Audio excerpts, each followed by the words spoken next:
Let's face it, in the wild world of social media, movie critics are often cast as the cranky villains, the ones standing between you and your cinematic guilty pleasures. Why? Because when your favorite film gets the cold shoulder, it feels like someone insulted your pet hamster. Cue the dramatic sighs and the what do critics know anyway tweets. But plot twist, critics aren't out to rain on your popcorn parade. Their job is more like that of a friendly barista who nudges you to try the new fancy espresso. They want you to think a little bit deeper about what's on screen, not just gobble it up like movie theater nachos. When a blockbuster gets roasted in the reviews, fans sometimes take it personally, but critics are really just pointing out things like, hey, did you notice the plot hole's big enough to drive the Batmobile through?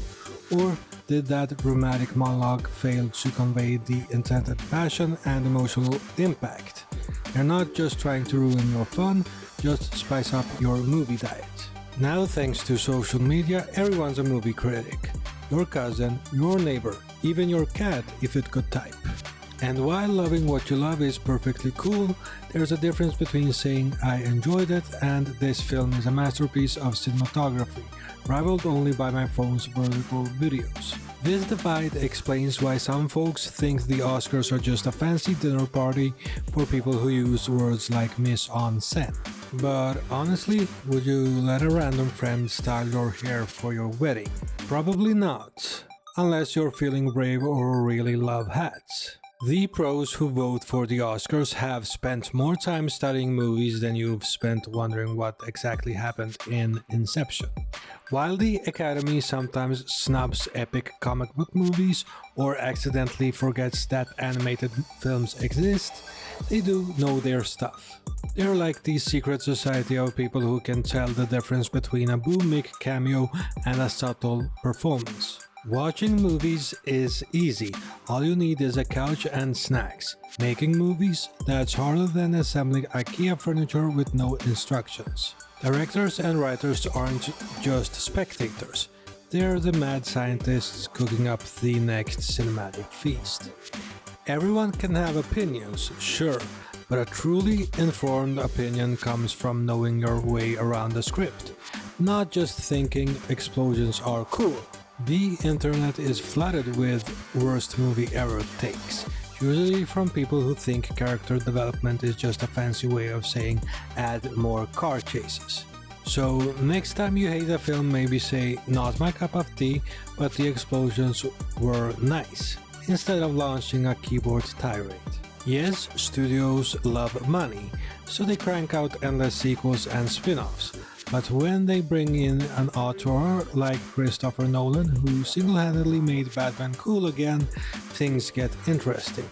You may not have enjoyed his brooding take on Gotham, but you have to admit it was a big step up from the neon Batsuits and Bat-Nipples. Warner Brothers once cared more about selling Bat-themed lunchboxes than making good movies, which is why Batman took a long nap in Hollywood. Nolan revived him, and suddenly both critics and fans were happy. It's the dream. Movies that make a fortune and make you say, wait, is this art? The Fast and Furious films, meanwhile, have more sequels than we have fingers and toes. People keep watching them for reasons unknown to science. Perhaps it's the gravitational pull of fast cars and melodrama. Sure, you won't remember the plot 5 minutes later, but hey, it's all about living life a quarter mile at a time. Films are meant to entertain, but they can also make us laugh, cry, rage, or feel strangely fulfilled after watching a talking raccoon save the galaxy. Critics and viewers will always clash, because some want their movies deep and meaningful, and others just want giant robots punching each other.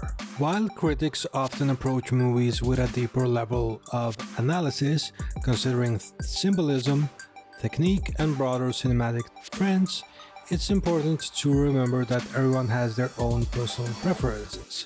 You don't have to agree with critics if your perspective is different. But remember, movies are more than just entertainment.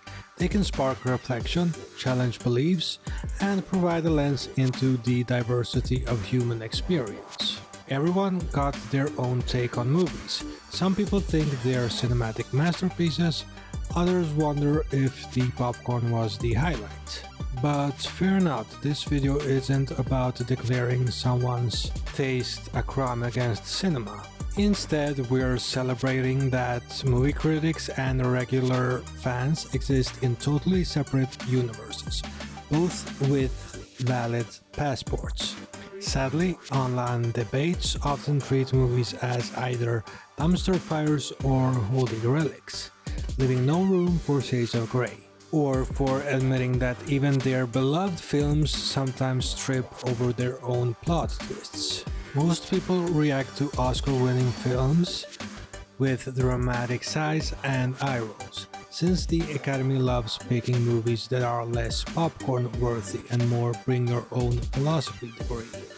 They tend to highlight movies that have something more to say than "alright, let's fight." The main point of this video is to shed light on why critics are still hanging around, and why there is this hilarious gap between what movie critics love and what everyone else actually enjoys.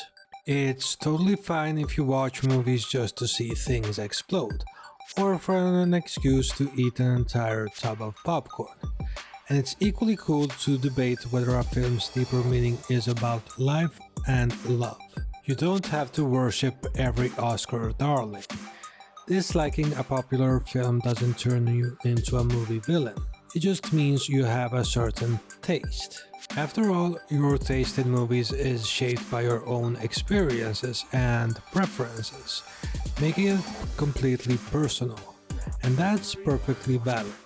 Meanwhile, critics tend to look at films through a different lens, focusing more on the craft, storytelling, and artistry behind each production. So, while criticism analyzes technique and themes, your enjoyment is always defined by what resonates with you, and both perspectives deserve respect. The average moviegoer responds to films with popcorn-fueled feelings, while professional critics put on their fancy monocles and dissect each scene like they're solving an art heist, scrutinizing every brushstroke of a filmmaking genius. Artsy films may not suit everyone, but movies have been artistic and political since the Lumiere brothers invented the camera. Watching a film for entertainment is different from analyzing its content and intentions. Film is a diverse medium, and dismissing its artistry just because you watch at a surface level overlooks the genius behind films that may not suit your personal taste. And ultimately, being open-minded lets you appreciate a movie without bringing in specific expectations. If you already have the movie played out in your head, that ruins the movie before you see it, if it doesn't fit what you already imagined. So it's always best to watch a movie on its own terms. If you like this video, please like, share, and subscribe. Also, don't forget to smash the bell icon so that you don't miss any of my future videos. This has been Phantom Frame. Thank you for watching.